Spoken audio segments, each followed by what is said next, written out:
All right. Hello, everyone, on this Wednesday, July 29th. This is the 6th episode of the Deep Water MMA Podcast. I'm your host, Connor Northrup. And if you guys haven't noticed yet, we haven't been on very long, but Lucas Grandsire is not here. And no, it's not a blackout or any internet connection problems.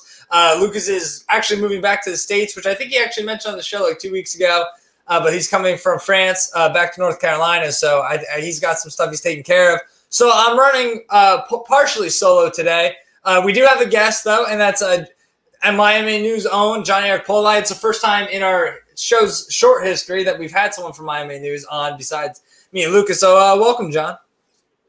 Connor, thanks for having me, man. I really appreciate it. And I have pretty big shoes here to fill with Lucas not being here, and I hope I can live up to that because you guys do great work, and I'm such a fan of you and Lucas and plenty of the other guys at MyMMANews too, because we have a lot of great people there. Adam, Mike Peddleton. I mean, to sit there and try to list everybody, I know I'm going to forget somebody, so I'm just going to stop naming names out there because there's so many people. But I'm really honored that you asked me to be here today, and thank you so much for letting me come on and do this. Yeah, for sure. And I mean, I think you have me and Lucas both be on the background. You got your own little sign on the TV, so that's one step up. I hope that it looks all right there. It looks like from my angle here, that might be a little bit blurred out. But yeah, it kind of goes similar like what's on my microphone here. I wanted just something that would, stand out and be a little bit different because I like being flashy, as you can tell from the suits and everything else. So I think it fits. Nice little home studio I got going on here. Yeah. I mean, you're looking quite dapper. I mean, I feel like I'm underdressed. Yeah, that's I come from a TV background, so I always feel like I have to a collared shirt's like the bare minimum whenever I do anything, and I'm so used to going out and doing things and having to be dressed up nice. So I for an MMA site, definitely overdressed, but from what I'm used to, this is normal. Yeah. When you go to events too, say a Bellator or even local shows, do you always wear the suit to those? Yeah, so if it's a fight night, 100%, I will always have a suit on during fight night. It doesn't matter if that's a regional show or if that's I've covered a few UFC events up to the biggest stage. I always have a suit on no matter what. Now, I've only, as far as media days, I did go to one media day one time, actually in Las Vegas for International Fight Week when I believe it was, okay. I want to say it was UFC 239 off the top of my head. It was the big card with Masvidal knocking out Askren, Nunes and Holm. The headliner was John Jones and Thiago Santos. And it's happened to work out. I was going to Vegas for vacation with my family, and I asked the news station. I was like, "Hey, you guys mind? I'm going on vacation. Do you care to take a camera out with me if I apply for credentials and get them?" Sure enough, applied and got them. So I went to media day for that, and being in Vegas, in July, it's very hot. So for that one, I wore just a polo to media day. Yeah, no Notre Dame shorts. No, not for that one. Actually, for usually too, if I have a polo on for an event like that, I usually will have long pants on. Especially it says in the media policy not to have shorts. But right now, here I'll show everybody. Syracuse basketball represent. There you go. Yeah, I was gonna say. Besides the thing we have in common, both write for MyMMANews. We both have we both like Jerry McNamara. I grew up a Syracuse basketball fan. My dad's from upstate New York, so that's why. We always like Syracuse in that 2003 championship with Mello and all those guys.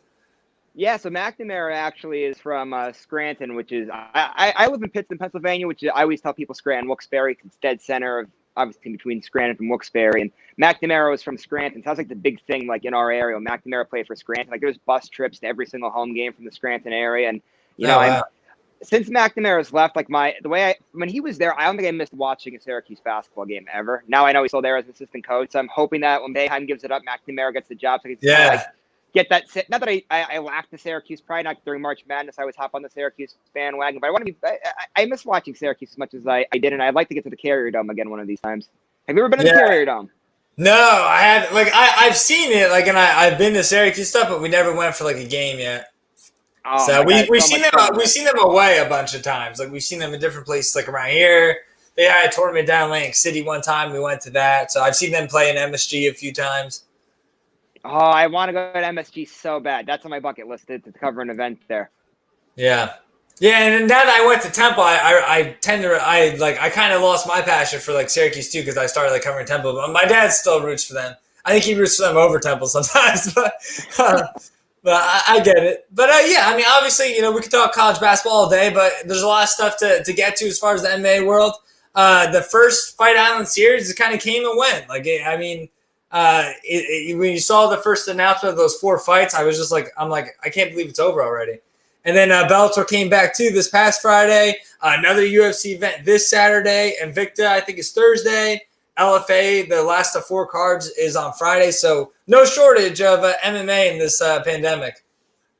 Yeah, you know how awesome this is that MMA is like the sport to go to right now, because obviously see right now with baseball coming back, they're having their problems with Marlin players testing positive, and the Yankees-Phillies games are being postponed and everything else. Now football, the players want to come back. The NFL hasn't made a call yet. College football is all up in the air. And it's so great to see that it's our sport that's like, hey, everybody, look who's back, look who's running. We don't have any major problems. I know there's been some fighters obviously that tested positive, but I think the great thing too is about our sport that we cover is it's a one-on-one type of match. You don't have to worry about putting 9 guys on the field or something like along those lines. Hey, short notice fights happen all the time. Somebody gets hurt during fight week, or somebody, I don't know, blows a knee out 1 month before. We see short notice fights. So it's just the way kind of how the sport goes. And not saying that we want to see fighters test positive for COVID and have to miss. Yeah. We don't want to see that either. But obviously I think that it's a great thing seeing that our sport's back. And I think if any sport could make it work, obviously it is the sport of mixed martial arts. And I'm glad to see it, not only just the UFC back, but now seeing the wrestling back as well. A lot of fun months coming up for us. Yeah. Busy months too. For sure. And it was funny too, because we had Michael Stets on, I think it was our 3rd week, and he talked about it too, how like MMA was almost like built for a scenario like this, like how much it is easier for them to do the test and do that because it is so like individualized compared to some of those bigger sports too. And like we were talking a lot about with Dan Stubb last week too, is like with as far as Bellator, like we almost expected Bellator to come back a little earlier, because like I feel like the UFC did a great job as far as like just jumping on this opportunity. Like, let's be like the only show in town, this kind of thing, where like that, I thought that would be a great chance for Bellator to kind of get that brand out. Because like if anybody's watching MMA for the first time, they're most likely not watching Bellator. They're watching like a UFC event. So I thought like Bellator, that would have been a perfect time for them to kind of maybe get that out there, like get their brand out there and show like maybe some of those casuals, there's a little more to offer than just, UFC.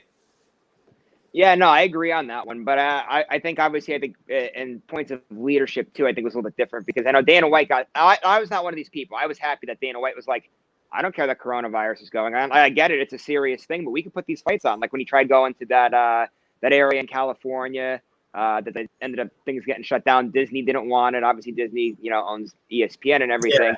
But, Dana White did get a lot of backlash from that. And Scott Coker, of course, took a different approach. He went with, hey, everything else is being shut down. We're not going to do it for a while. So I think that kind of had something to do with it. But I mean, I'm with you too. I thought that was a big time that Bellator could have, came back and got things going. But to Bellator's credit, now that they are back up and running, they seem like they have their head on their shoulders pretty well there. They came back. That Bellator 242, the first event back, was fantastic. And now coming up is that next weekend, I believe, Friday the 7th. Yeah. Another great card with Chandler and Benson Henderson. Another great card coming up there. So it seems like they got their ducks in a row. Now we're going to see a lot of great cards coming out of them as well. So and that's nice to see them back. But it would have been nice if we could have got them back a couple weeks earlier. But hey, you know what? They're back. That's the main thing, though. Yeah. I also feel like that August 7th card is a little stronger as far as like on paper. Like we were talking about this again last week too.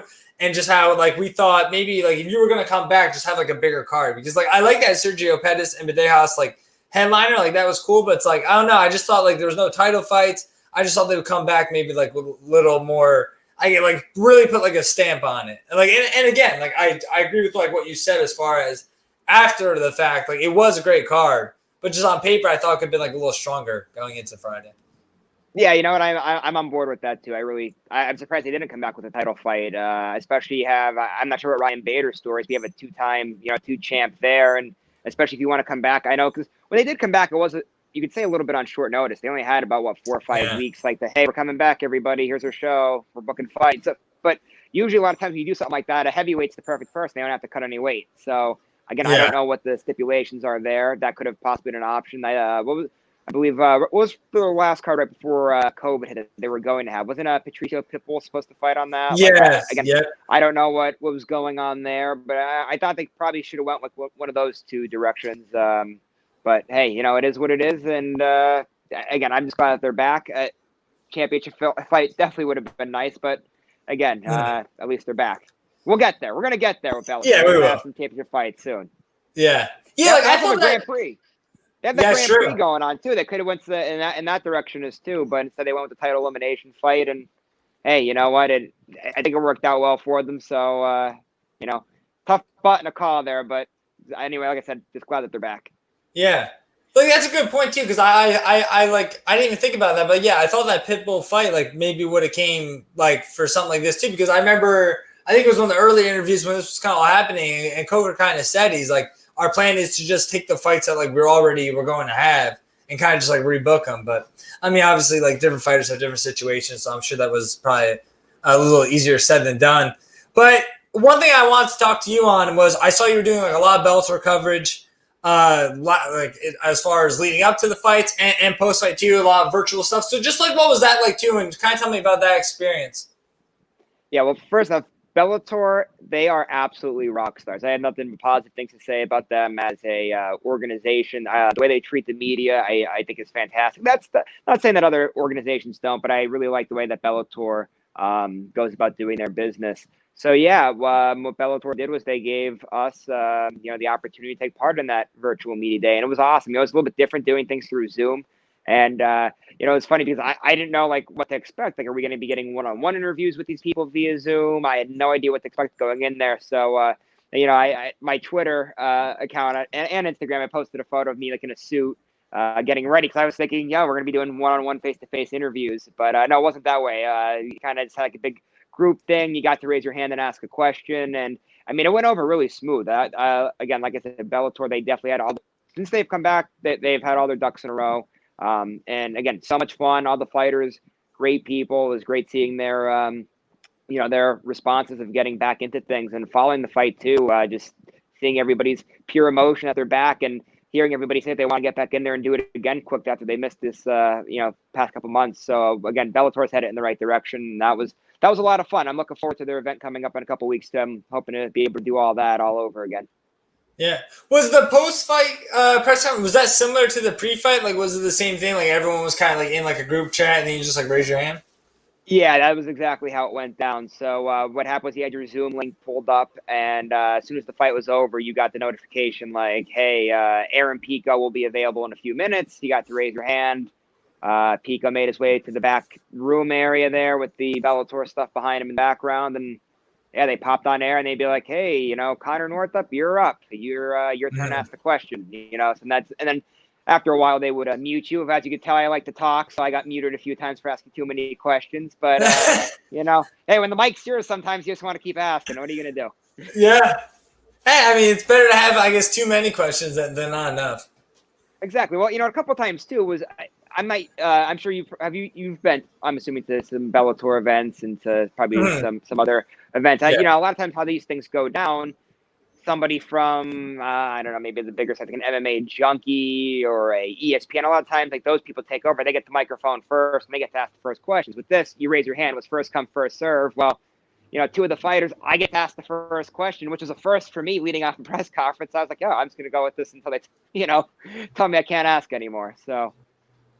Yeah, that's funny. But I don't know if you saw too my post-fight interview with Jason Jackson after his win.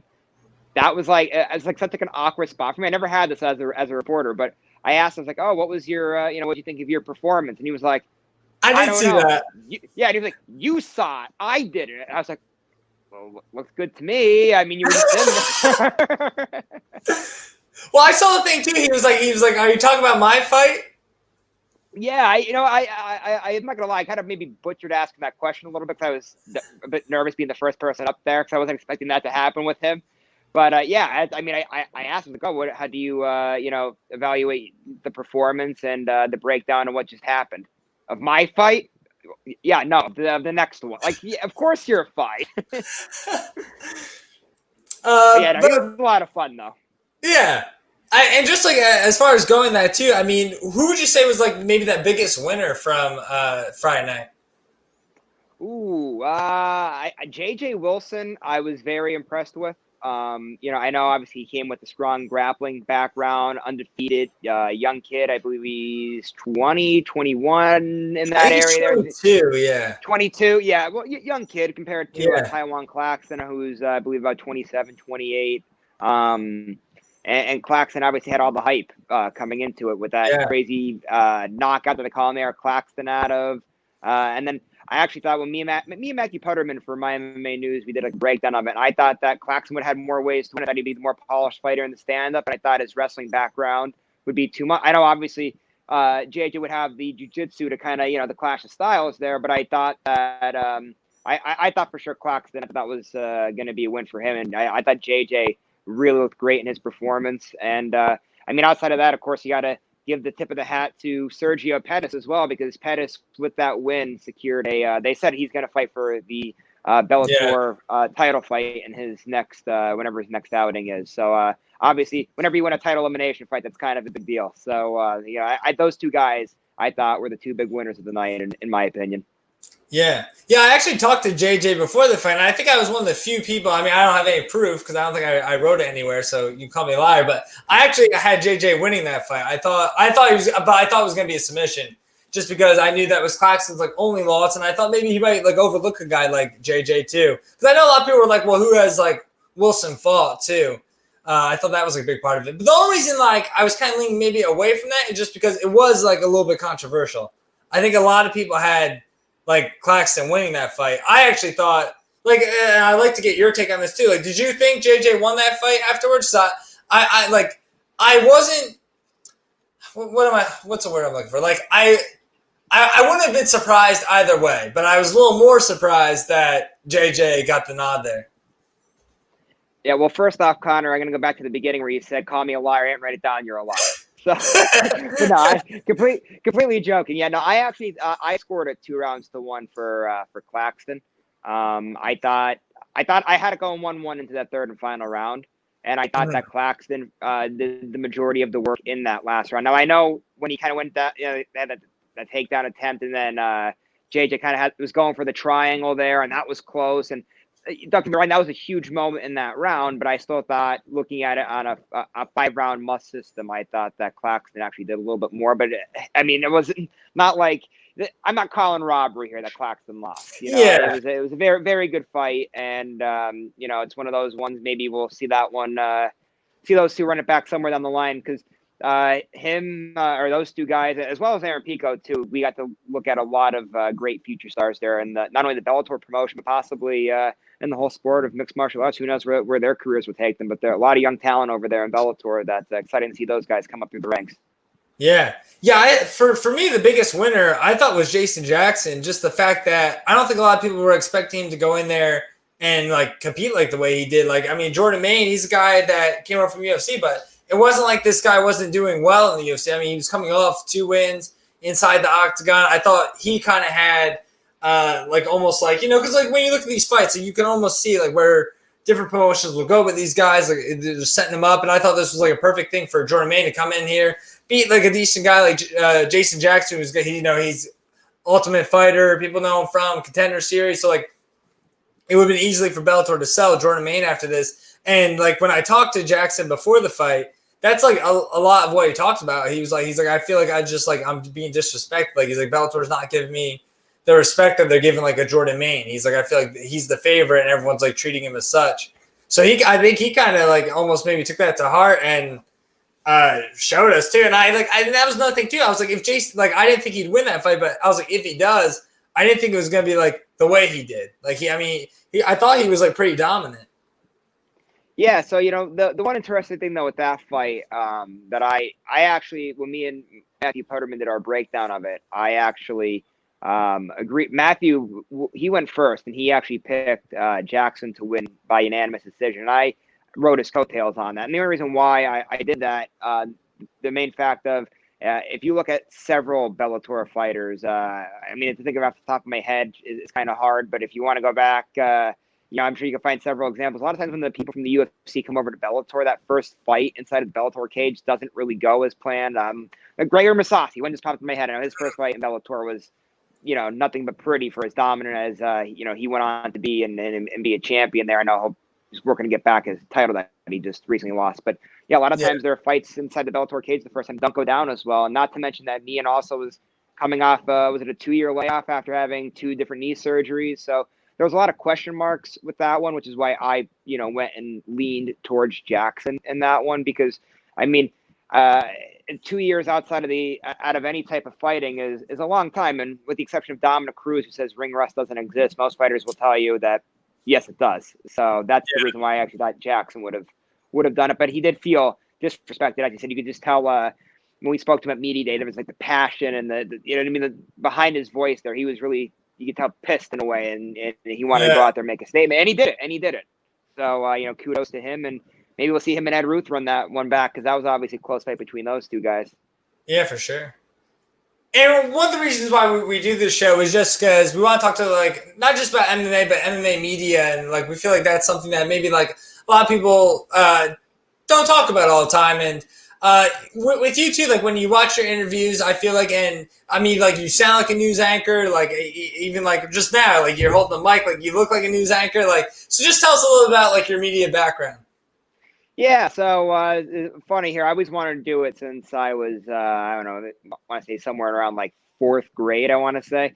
Now, somewhere in that time frame, too, I was also diagnosed with being dyslexic. So that's always, it's hard to see somebody a lot of times go from being this dyslexic kid that can't really, like, read or write as a young kid that's having a problem that, goes into that type of field. But I always loved sports, and I always wanted to be involved doing sports. So I started at a young age reading the newspaper. My routine was every day I'd wake up before school, read the newspaper. I remember as a little kid, before doing the morning announcements, my grandfather would help me write my script for the morning announcements in school for the day. So, it started off at a young age there, and went to college for it at Lock Haven University, proud graduate from there, and kind of went back and forth when I was there. I started off wanting to do TV. Then I had a professor who was a huge influence on me, Tom Wheatley. He's in the St. Louis Blues Hall of Fame, actually, as a media member. He's one of their first ever beat reporters out in St. Louis. And he kind of, from having him as a professor, I wanted to go to the journalism background. So then I kind of started doing print. And then my senior year, I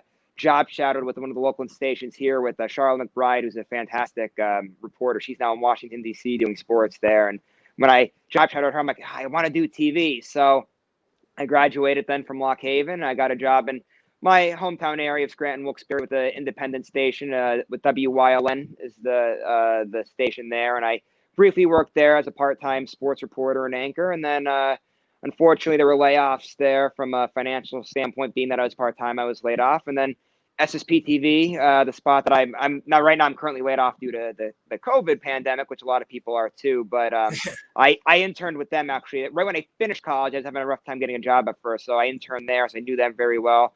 When I got laid off, they just happened to have an opening. They brought me on board, and yeah, I've been doing that for a couple of years now, and they're part of the reason why I am, the way how I am now. I learned from a lot of great people at SSP TV, the Lassant family. Fantastic people, nothing but class acts, professionals there. And my sports director, Ken Kerr, my news director, Lisa Sugart, along with one of the guys in production, Tim Novotny, have been huge influences on me. I've learned from, those guys are very old school in their approach, and I've learned from true professionals, and I'm glad that I've got to have that experience with them. Yeah. Why MMA? Like, what kind of made you go that path? Yeah, so that's another good story, too. I was a huge boxing fan growing up, and that's because of my dad. Like, I know for most people, they're like, oh, they want violence around their kids. But for me, a Saturday night, if there was boxing on Home Box, we used to watch it. We're going back to the days of the Ricky Hattons, Joe Calzaghe, Winky Wright, Arturo Gotti, going back into that era there. So, I always had a bit of a combat liking. And then, I turned 21, and before going into when I turned 21, right, when the UFC was first starting to kind of make their move and pretty much getting more popular in the sport of boxing, I was trying to be loyal to boxing. Well, I turned 21, and Connor, as you would know, as somebody that's of the age to drink alcohol, when you first turn 21, you want to go to any bar, you want to drink anything, and figure out what you like, what you don't, and it's the time to be young and make mistakes. And I made a good one night because my dad told me he was going down on the bar to watch the UFC fights, and I should give it a try, that I would probably like it because I did like boxing. And sure enough, I loved it. It was, I believe it was when Cormier actually won the vacant title over Rumble Johnson. It was the first card I ever watched. And oh, wow. Yeah, I loved it ever since. I can't tell you the last time that I missed a UFC pay-per-view. Now, like when you were doing that too, like did you go back and watch like a lot of like the old fights and things like that?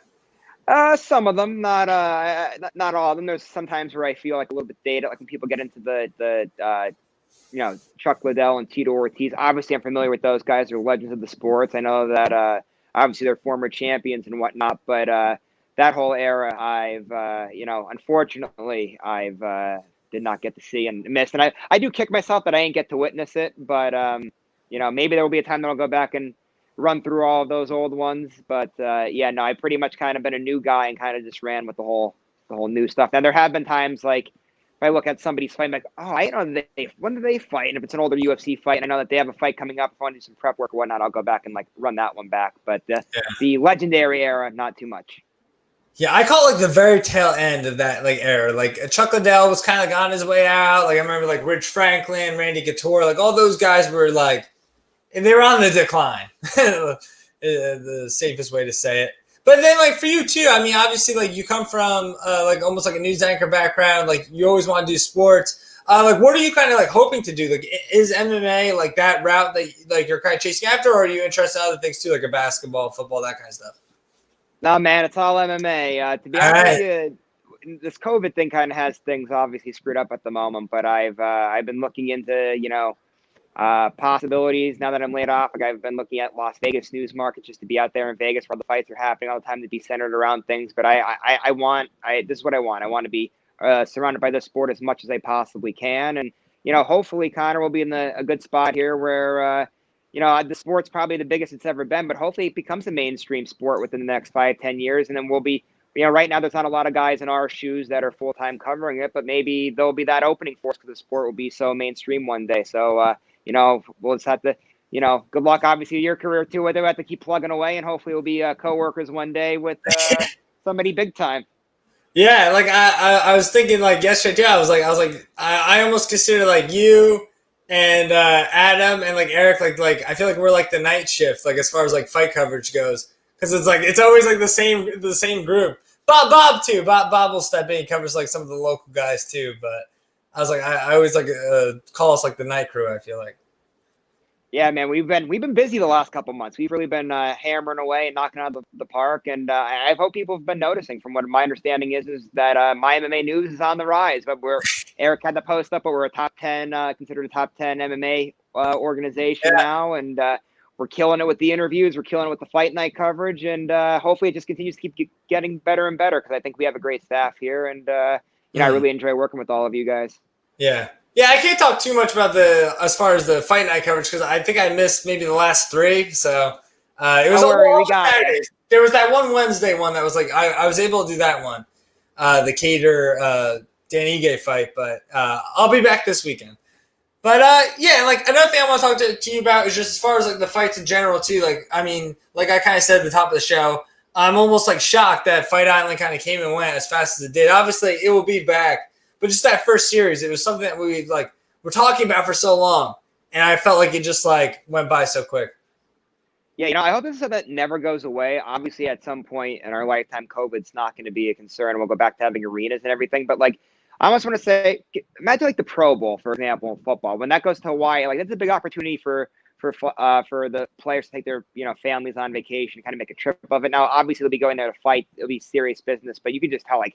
That was absolutely beautiful out on that island, the nice water park close by, beautiful area. That would, it'd be nice to see them keep this around for a long time. If they have to, even if they have to find a way to get some fans in it, I don't know how they would go about doing that. But like, just for the fact that like, let the fighters go out there and fight, and then win or lose, they get to have a nice little vacation afterwards with their family. I would love to see that stick around because that's a great area out there.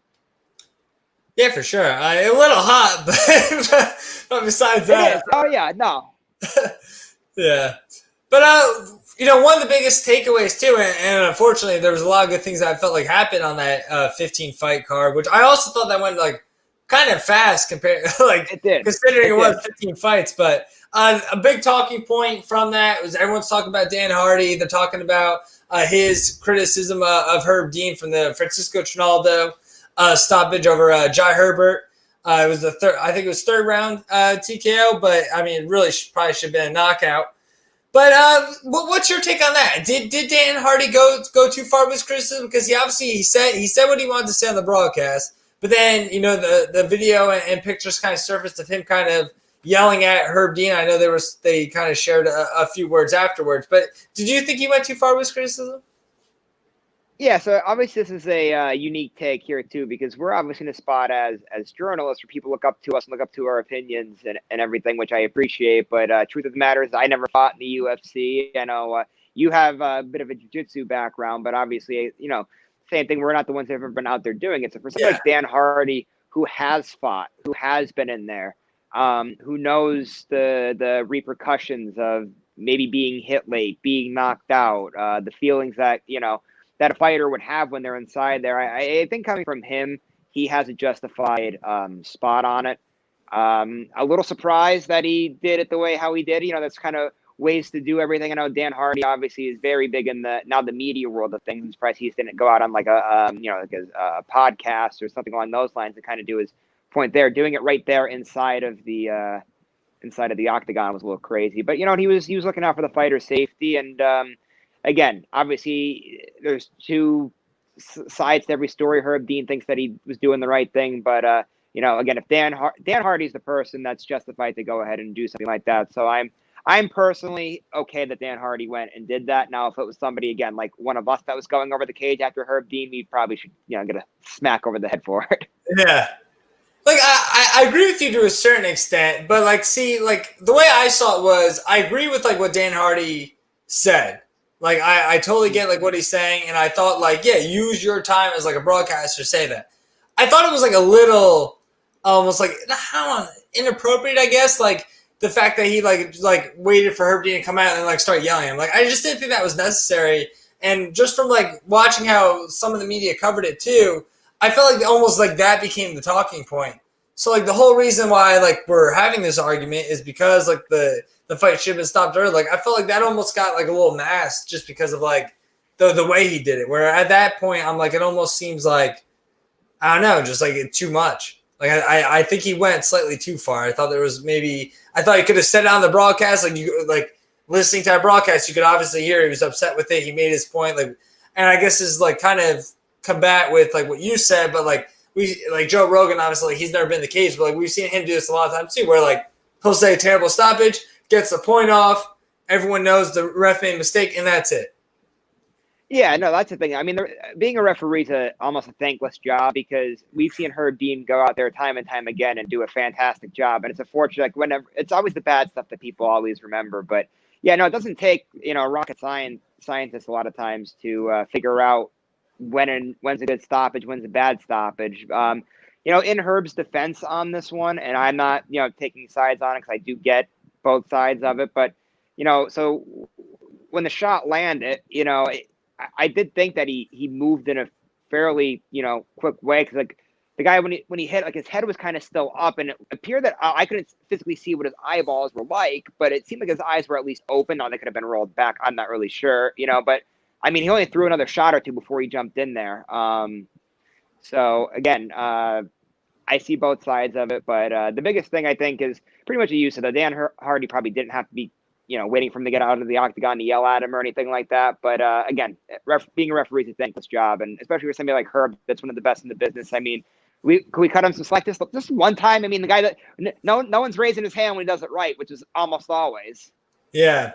Well, I feel a lot of people have been kind of changed in their opinion on Herb Dean too. I feel more recently, maybe some of the things that he's been doing is a little more questionable. So I think when people saw this, it was almost just everyone was kind of I felt like everyone was just this was a chance to kind of jump on that and bring that to light too. I thought I saw a lot of people kind of doing that where they weren't just talking about this, but they were talking about a lot of different things that Herb Dean has done, especially more recently. Yeah, no, it does seem that way too with him, but hey, he's the guy that's always wanting to go out there. It's rare to see a UFC event no matter where it's at, overseas, in the States, East Coast, West Coast, Central. I mean, Herb's always there for the UFC. So, I mean, got to look at it that way too because we see, I love Dan Miragliotta. I think he's probably if he's not, obviously tied with Herb Dean as the best in the sport, he's a very close second. But we don't always see, Big Dan going out there every single weekend like Herb does. So, I mean, again, you got to look at it from that perspective too. It's again, I don't think there's really a right or wrong thing on this here. Both sides have valid points on everything. Yeah. It's an unfortunate situation, but it is how it is. Whenever I think of Dan Mergliotta, I think of that Chikongo Pat Barry fight.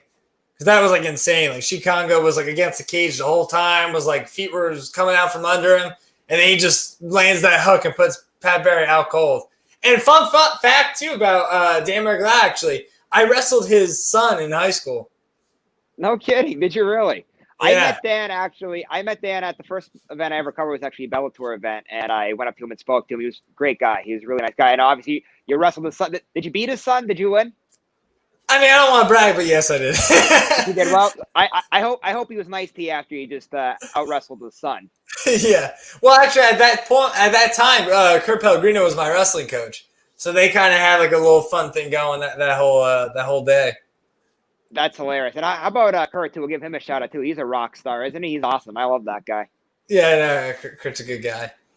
But just moving on, too. I mean, we're going to go back into UFC, but before we do, I want to talk about this Lance Palmer thing because I felt like this was maybe even going a little bit under the radar, too, as far as just things that people were talking about. And I get that with, like, when you have a Bellator and UFC things over the weekend, too, like those kind of Trump things, but with Lance, like I know there was a thing with like his dad. His dad maybe I think they were saying there was allegedly like some racist comments on the Instagram, but then PFL kind of wanted I think they were asking Lance Palmer to have his dad take him down.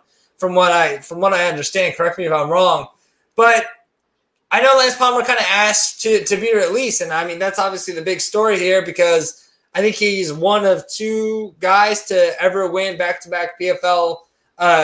The tournaments, it's kind of crazy to me. It's like, how much what would losing Lance Palmer, I guess, mean for PFL? Yeah, that's a huge loss, especially like when you look at PFL too. I mean, first let's look at the sport in general. It's premature. I'm going with this. You look at the UFC is number one. Like there's people that actually refer to the sport of mixed martial arts as the UFC. It drives me insane. Like you see people at a bar like, I love UFC. UFC is a great sport. I love watching UFC. UFC, great sport. Like, it's not the sport, it's an organization. Yeah. But so anyway, little rant there. But when you look at the sport of mixed martial arts, you have the UFC, you have Bellator, and then I'm assuming PFL is probably in the third spot. But you know what I mean? They're looking up to those guys. When you have somebody like Lance Palmer, who, four-time All-American at Ohio State, has a big following. Before we came on air here, me and you were talking about it. You said when you were at a PFL fight where the fans were chanting for him, chanting for his dad. When you have somebody, when you're an organization that has somebody like that, the eyeballs are on, that's going to be a huge blow to you. You don't want to lose your star. And it seems like Palmer seems to be going in that direction anyway. You know what I mean? It seems like the bridge has been burnt there, and that's going to be a huge loss for PFL. I mean, luckily for PFL, at least they have Rory McDonald coming in on the back end of that. But still, you don't want to lose. When you have a star like him, or even like they have Kayla Harrison as well, like when you have stars like that people are going out there and wanting to watch, you cannot win, especially when you're in that slot, when you're in that third position slot. If you're trying to compete to build your way up, I know it's hard to say you're probably not going to reach the UFC, but still, when you're in that position, whatever you have going for you, don't want to lose. You only want to build and get better.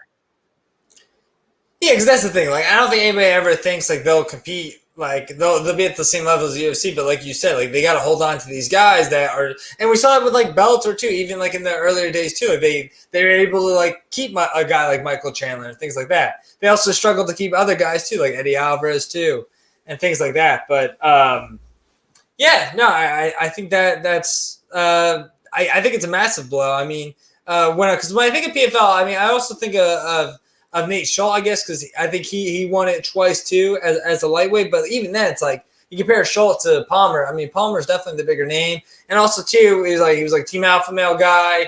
I mean, like he was always like I think he even might have been that. I always thought this video was like when it was like teach me how to Dougie. I don't know. Maybe Palmer wasn't that. Maybe it was Joseph Benavidez and Uriah Faber.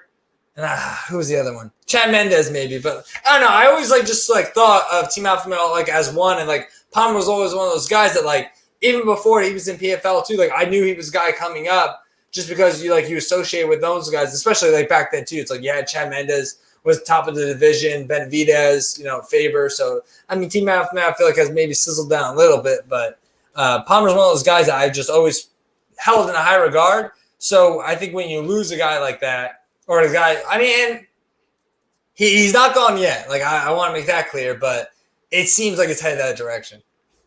Yeah, I think that PFL, whatever problems they have, they need to sit down and get this thing worked out, because it's one of those things like, so if the UFC has a problem with somebody and they're like, well, I'm going to leave the UFC, well, that'd be fine, go ahead. We have we have a whole different roster. And then that's usually when your Bellators and PFL come into play, where they kind of scoop up the guys that are leaving the UFC in free, or one championship now as well, where they're scooping up these guys in free agency. So now when you're one of these guys, like I said before, like you can, because guess what? If Lance Palmer leaves, someone's going to sign him.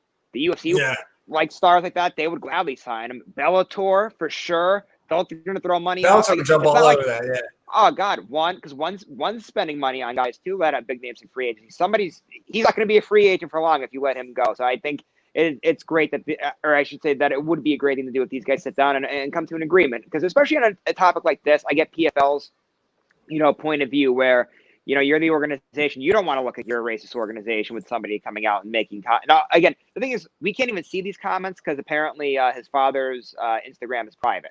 But still, as an organization, I would see why you're upset about something like that. And I 100% get that. But at the same time, and I'm not, condoning racism in any way, shape, or fashion. But, being that, you're in this country that promotes freedom of speech and everything like that, you kind of have these clash of heads. And I think Lance said it best. My father doesn't fight for the promotion. What are you? I'm not the one that's saying it. I work for you and I'm not saying it. So why are you mad at what somebody? Exactly. Yeah.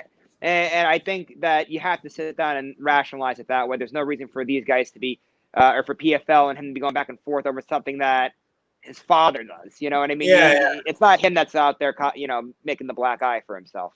Yeah. No, you went right into like my point too. I was thinking the same thing. Like I was gonna say, like I was like, it's not something like it is kind of out. Like I thought he said it good too. Like it is like out of his control. Like he can't control what his father does. So why should like that be an issue with the promotion? But it is what it is. But moving on, more controversy we're rolling into here now. Mike Perry, obviously, I mean he's been in the news.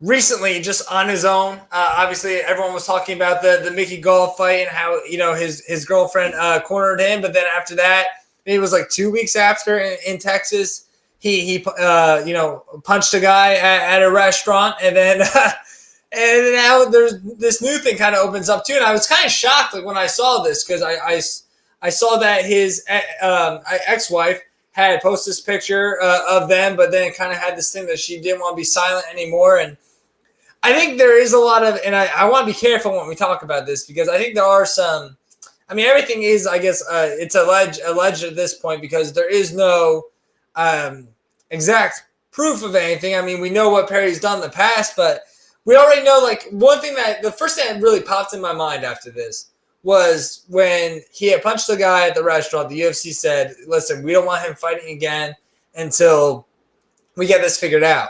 So now you have his ex-wife saying this. Now I'm like, in my head, I'm like, well, when are we going to see Mike Perry again? And what is next for Mike Perry?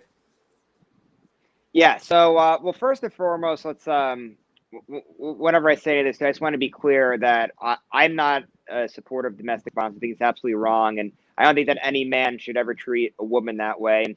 And the things that she was saying too, I don't know if anyone saw the story, but I'll just briefly, give a little bit of a clarification. She was saying this was not a physical thing. Now, first, like, you should never lay your hands on anybody ever.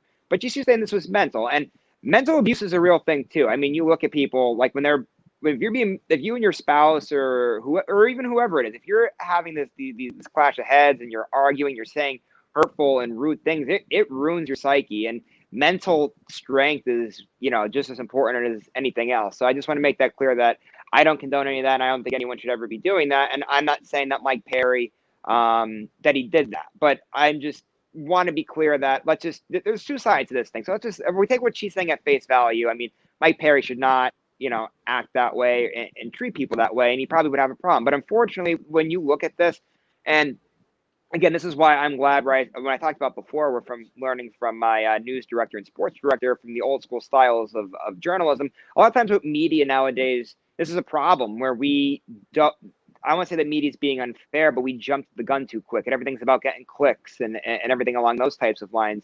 When you look at a story like this, now, unfortunately, Mike Perry, again, is in a situation where he's a celebrity. So these types of things are going to get leaked out and everything else. I get that. But regardless, you're looking at where she's making these alleged allegations. He hasn't said anything, but I guarantee you he would deny. If we asked Mike Perry, right, if he was here right now, we asked him, he's going to deny it. I would guarantee that. I'd be like, yes, I said those hurtful things to her. So, and then you have a judge that ruled in his favor with the PFA, saying that there's no reason for one.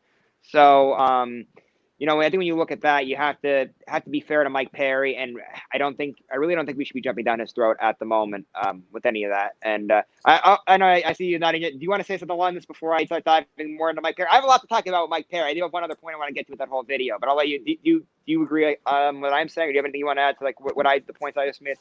Yeah, no, I agree with all of it, but like my thing is just like what happens to him almost from here, because it's like I almost feel like the UFC was already had him on a short leash with like the whole thing with the punch, and like, you know, they're like, oh, we don't know when we're gonna have him again, and then it's like now this, like whether the allegations, whether it's true or not, like just from his past actions, like you said, like people are going, I think, to associate like bad things when they think of Mike Perry. Just because it's like, you know, it's like the boy who cried wolf type of thing. So it's like, you know, maybe he didn't do these things. And another thing, too, is like, it's kind of crazy because this post literally came right after he was like finally training with Yoel Romero. He had posted a picture. And then I know you also said there was another post that was on there. I'll let you share that. Yeah. So he just posted that photo that he's going to be a father now. So first off, number one, let's just talk about that for a second. He's going to be welcoming a child into this world.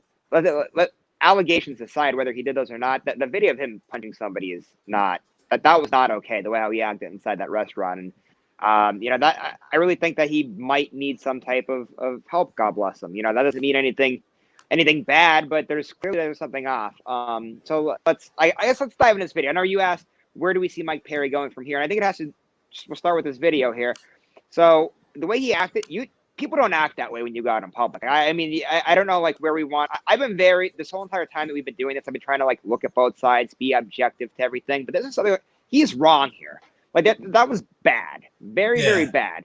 And I think that the UFC handled it the right way. Like, he's not fighting again until he gets counseling. Now, again, this thing just happened. Like, this is a fresh wound. I don't even know when the counseling's even starting. If it started, he could be going through this right now, but I think that the UFC forcing him to go to counseling is the right move. And I think the ball's now in Perry's court. He has the opportunity now to go do this counseling, to get his head straightened out, and to be a better person, to be a better human being, and say, hey, I wasn't perfect. I was, you know, acting in ways that people shouldn't act, and I can be a better person. I'm going to rise above it. And I hope that's the route that he decides to go. And he's a talented fighter. He's a hell of a fighter. He's a lot of fun.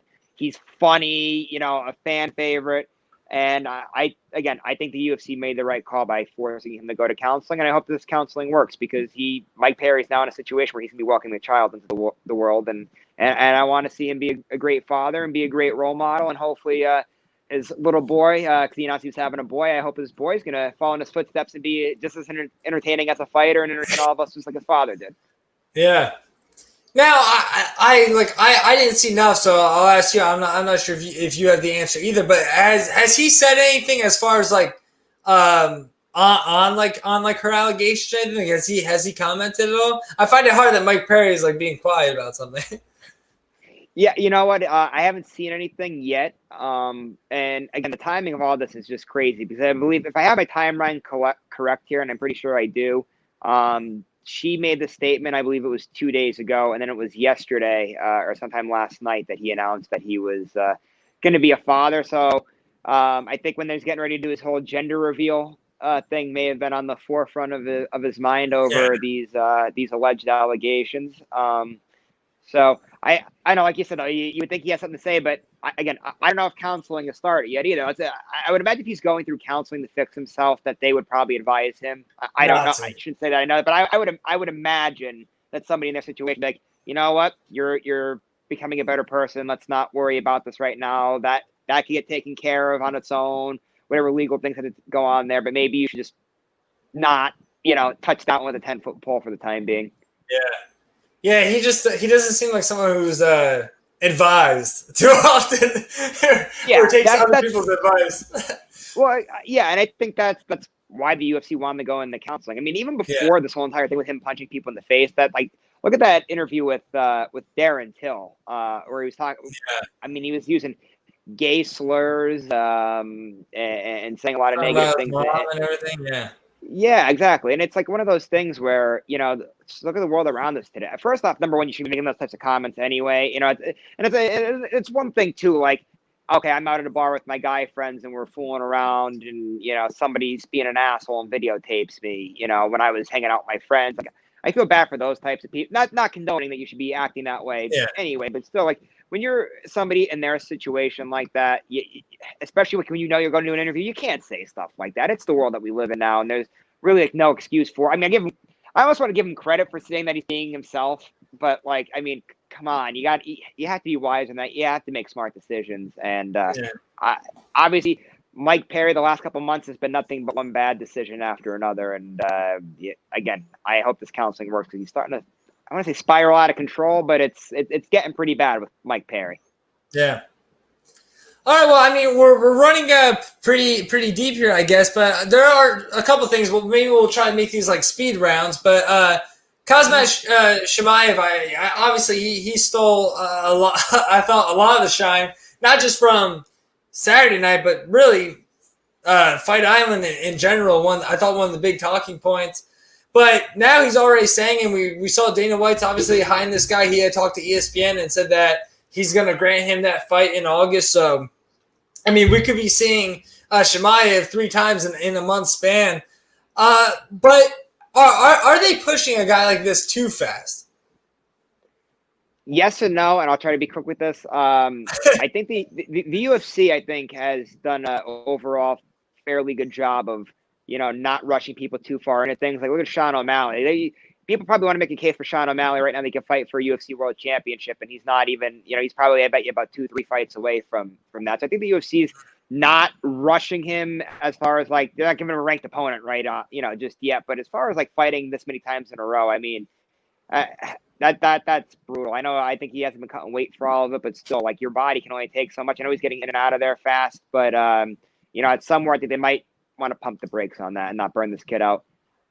Yeah, I think they are pushing him a little like too fast too, because like I get what you're saying with the kind of the Sean O'Malley thing, but this is a little different because I like the thing that stood to me in this interview was he was like Dana White. I think Dana White brought it up too. He was just like, oh, like, is this guy ready for Kamaru Usman? He's like, I don't know, maybe. And like I was like, if I'm Kamaru Usman and like I see the president of the UFC saying that this guy with 2 fights, and like I know obviously he's not going to fight Kamaru Usman. I get that.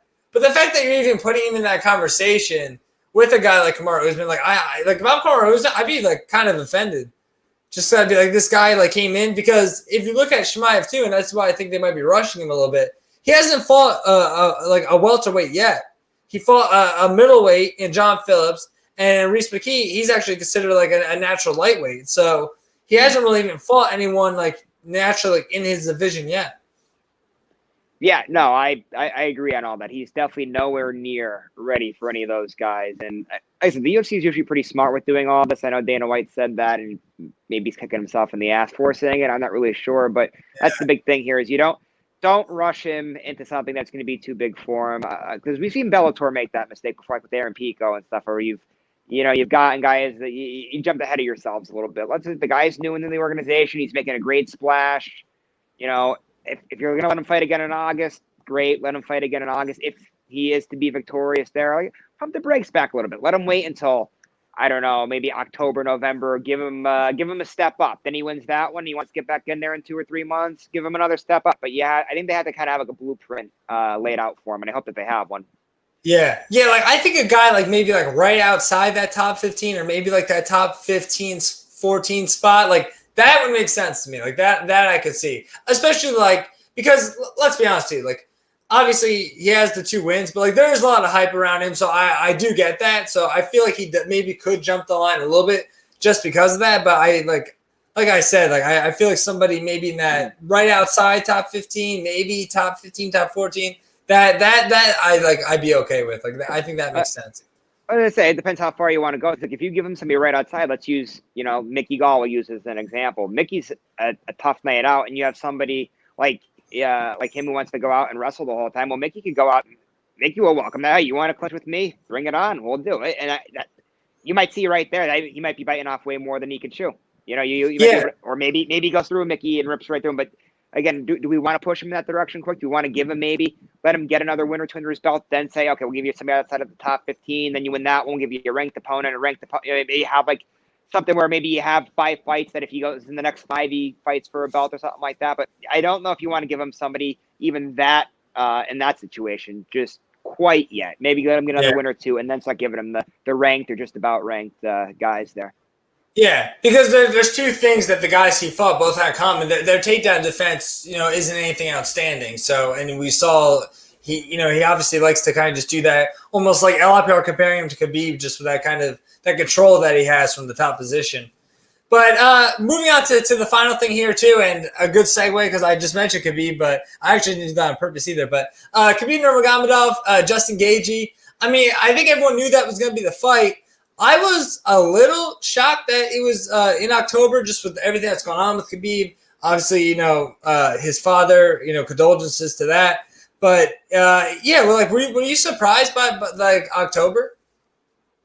Very surprised. I really was. Like you said, first off, condolences to Khabib and his family there. But yeah, the fight was supposed to originally be in September, and then with his father passing, Dana White was going to give him as much time as he needed, and obviously, can't blame him. That's a tragic loss for anybody. So, yeah, the fact that it's coming around in October is definitely surprising. But, I mean, what a fun match. I'm not going to complain about the matchup. I'm really looking forward to that. How about you? This is in no way a complaint. Like, I love the fight. I want to see it. I mean, I'm kind of like jumping on the bandwagon of a lot of people kind of saying that. Like, I mean, I think Gaethje's like just his style and everything. Like, I think he's got a shot. Like, it's definitely intriguing. It's a fight I want to see. I just thought it was like super soon. Like, I just wasn't like when I saw that. I just like wasn't expecting. Like when I saw the Israel Adesanya Paulo Costa fight, I was like, all right, yeah, that makes sense. Like I figured that was coming soon. When I saw this, I was like, oh my god! Like I couldn't believe that it was happening that quick. And I mean, and if that's the way that he needs to grieve and things like that, then by all means, like he obviously knows what's best for him, but I just was like shocked by the whole thing. And also I saw that he's going to corner his cousin before that. Yeah. Well, I do want to talk about the styles thing too. I'm going to get into that. I know we're coming up close to an hour here. I know we were saying we're going to keep around 45 minutes. We're having fun. We're having fun. We can't stop now. So I mean, again, Khabib. I'm assuming Khabib's not rushing into things. I think Khabib's always been very smart. I mean. For God's sake, when his teammates were suspended, he was like, "Oh, I'm not gonna fight until my teammates aren't suspended." So I'll give him Khabib. So far, he's always shown that he's very tough mentally, and that he seems that he does things on the right track. I mean, the guy doesn't even drink alcohol either. So I mean, we'll take him at that face value. That'll be ready for October, and I'm expecting to see Khabib come in there, and I'm going to hold Khabib to the standard of him being the undefeated champion that he is, and he's going to come in there ready to go. But now on the styles, though, if I can, real quick, I know everyone's on this bandwagon that this is going to be a big, a bit of a clash of styles. Khabib's toughest fight today, which I think it can be. There's definitely I can see where people make this argument, but the only thing is with Justin Gaethje, I know he has the wrestling background. He was Division I All-American, but we haven't seen him use his wrestling yet. Mm-hmm. Even as far as people say, like, oh, well, he's the good wrestling defense. Who has he really fought that has this dominant wrestling background that he's fought? Who's the best wrestlers that he fought in the UFC so far? Is it Eddie Alvarez? Maybe who did? I don't think he even went to it. You know what I mean? But like, Poirier wasn't Poirier. You know what I mean? Ferguson doesn't use his wrestling at all. That was a stand-up affair. So I'm a little bit leery on nothing away from Justin Gaethje. I can see Justin Gaethje going in there and being this guy. I look at Poirier's performance against Khabib. When he was throwing at Khabib, he had Khabib on retreat. He almost locked in that guillotine choke as well. So, it is possible, but I haven't seen any sort of signs that makes me want to say, you know what? He's not going to get ragdolled by Khabib. He's the guy that's not going to get ragdolled. So until I see that, again, it's going to happen, I'm sure, at some point. Like, this is the reason why I think that Tony Ferguson makes the best matchup with Khabib, just because of his jiu-jitsu background off of his back. But again, that's my take on it. I'm not saying that he can't do it, but I just haven't seen it enough that makes me want to just come right out. Especially now, as the fight gets closer, we might break this down a little bit more, maybe want to jump towards something like that. But right now, first initial reaction, I haven't seen it enough to make me want to jump and say, yes, this is it. you want to see Khabib lose, tune in. He's losing. You know what I'm saying? No, and I agree with that. Like I like the style, but like if I was a betting man, I'd be putting my money on Khabib just because I don't know. Like I just don't know. Like is there a weakness in Khabib's game? Like that's the crazy thing about Khabib is like we haven't seen too much negative like coming from his fights, which I like. If you were preparing for a guy like that, I really don't know where to begin. Yeah, and well, first to Justin Gaethje said like when he does fight Khabib, he want to have the right training camp for him. So I imagine, especially doing he's trains out in Colorado with Trevor Whitman, who's a great coach too. So I imagine he's going to have wrestlers in there on a day in day out basis. I wouldn't even be surprised. I know Usman's working out there now. If Usman comes in and helps him out, so he's going to be trained and he's going to go out there and put his best foot forward. But still, there hasn't been anybody that's made us say, "Oh, yep, Khabib's time's coming." Khabib's time's, you know what I mean? Like, it almost gets to that John Jones type of effect where, like, you just, whenever they fight, all right, well, Jones is good. We have to watch in case he loses, but Jones is going to win. Yeah. But Jones at least has had a couple close matchups. Now, Khabib's just been steamrolling everybody. Like, we're not even at any point where we could say, yep, he's going down. Yeah. And I think a lot of people, too, because I think if it was before this Tony Ferguson fight, obviously people have a lot of opinion. But, like, Gaethje, too, was just, like, and that was an incredible performance, too, because the power he was throwing in those later rounds was just, like, insane. Like, you could – and then maybe that – like, I don't know if it either, too, because it was, like, one of those first, like, 14 cards, too. So for all of us, it was, like, the first time you could actually, like, see some of just hear some of those shots that, like, we never heard before. But, like, I just remember watching that, and I'm just, like, this is, like – it was, like unimaginable. Like, I just remember, like, looking out – I think I was watching with my dad, and I was like, I don't think I've seen anyone like throw with that much power like in this late. And that was a dog fight too. It wasn't like they were just like coasting, and then in the end he like poured it on.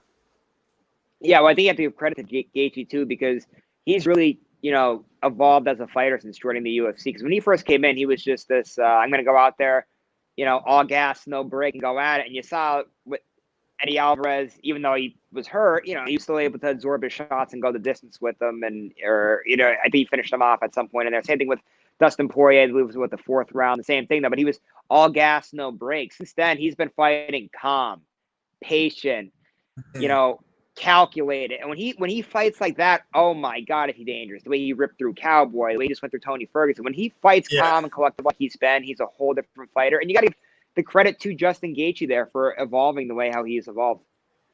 Yeah, I think a lot of that falls on like Trevor Whitman too, because we even saw in that last fight, like he had to keep reminding, he's like, calm down, relax. Like we've seen like this happen before, where you're up and then you get finished, that kind of thing. So I think Whitman's like almost like a perfect match for him. Oh yeah, 100%. Yeah. So it's again, I'm looking forward to this matchup, and I think that Gaethje will come in there prepared, being that he is with Trevor Whitman and everything else. I mean, Whitman's done a great job with a lot of fighters throughout his career as a coach, and I imagine Gaethje's gonna be no different. Now he's obviously the interim champ, and a lot of people are picking him to beat Khabib. So I guess time's gonna tell. I'm looking forward to it, and again, it's going to be a fun couple of months for us coming up. We have a lot of great fights coming up, including the heavyweight fight with Stipe and DC coming up soon. So looking forward to that one. So we have a lot of fights that are bringing smiles to a lot of our faces. Yeah. It's funny that you mentioned about how far Gaethje's come too, because I actually covered Gaethje. I think it was like 2013 or something. It was Arlovsky. Who did he fight? Arlovsky, Anthony Johnson. World Series of Fighting, and I remember being in the back. I think Gaethje won. He beat Cavalcante. I think it was like a doctor stoppage. Well, let me look it up real quick. Oh, doctor stoppage first round. And like that, I remember it was so crazy because we were in the back and like nobody was talking to Gaethje. He was kind of just like sitting there like by himself, just like waiting for people to talk to him. So I was like, I'll talk to him. He's like an up and coming guy. And at that point, I think he moved to 8-0 that night. So, but that was just kind of crazy too, to kind of see him where he is now. Yeah, he definitely has come a long way. And, I also, one other thing too with Justin Gaethje, kind of getting off and forget, just him as a fighter for a second. But I think a lot of test of just how he's grown and evolved has a lot to do with his parents too. You saw after his last fight and his win over Tony Ferguson, he gave the big credit to his parents. And it's funny when he did that though, because I knew he was a family man. Now I also covered Gaethje one time, and when he knocked out Edson Barbosa in Philly with the news station, I was credentialed to that event, and I went there, and obviously he won. Got to interview him in the post fight and whatnot. But this past summer, when I was out there in Vegas for the John Jones card that we talked about at the beginning, one of the things that me and my father did was, at the end of the day, all of us are fans, so I treat it myself. Me and my dad went to the UFC, the Fan Fest they put on every year for International Fight Week. So you get to go and you get to meet all the fighters and whatever time slot that it's in. And Justin Gaethje was one of them, and he was like, so you guys are father and son. It's very nice seeing you guys hang out. I brought my parents out here with me while I'm on vacation, so it's nice that he has this great relationship with his parents. So being that he's a family man like that, and came from a great household, I think has a big testament to do with how he's grown as a fighter as well. Yeah. No, yeah, one of the nice guys of the sport for sure. That's pretty much it, John. We obviously went a little over, but like you said, we were having fun there. Anything you'd like to say before we kind of close up shop here? Yeah, no, thanks for having me. I had a lot of fun, and I'm looking forward to working with you over the the time here at MMA News. Hopefully, we get to do this again. This was a lot of fun, and sure. Like I said before, hopefully in a couple of years, the sport will be so mainstream that will be one of the bigger guys, the full-time guys at every event, credentialed, flying around the world. It'll be a lot of fun. And also too, just before I head out, if anyone's watching, they want to give me a follow on Instagram or Twitter or YouTube, just look me up, John Eric Poli. I would point to it over here, but I think it might be a little blurred out on the screen there, but it's on there at John Eric Poli. Give me a follow. And Connor, thanks so much for having me, man. I really appreciate this. Yeah, I'm going to follow suit there, too. If you guys want to follow us on Instagram and Facebook, it's Deep Water MMA Podcast, and our Twitter is at MMA_deep. And then my personal Twitter is just at C Northrup 732. But, once again, John, thanks for joining us. A lot of MMA action this week. Like I said, Invicta Thursday, the last of 4 LFA cards on Friday. And then UFC continues. I thought maybe we'd get a break because we got a break between the Apex and the Fight Island cards, but no break here. They keep kind of pouring it on us here. But like you said, they're taking advantage of just now I guess they're not one of the only sports in town, so maybe they're just trying to keep those keep the fish on the hook. Kind of saying, I guess. But anyways, thanks for joining us, John. Thanks for everyone who's watching live and also the recording. We appreciate it every week. Lucas will be back next week for those wondering. And we'll see you guys. Enjoy the fights this weekend.